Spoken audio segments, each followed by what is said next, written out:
How to use Capital One Platinum credit card.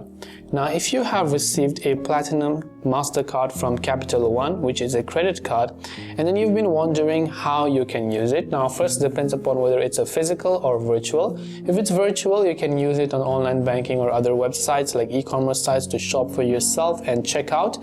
Or if it's a physical card also, you can use that at the nearest Capital One ATM and so on.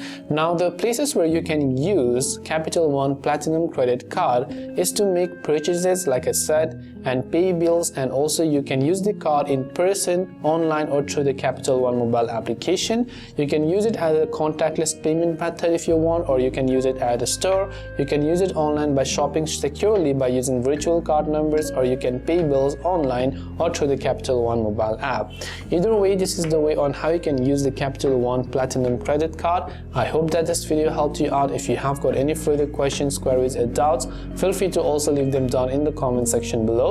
As always, thanks for watching till the very end of this tutorial, and see you soon in our next video.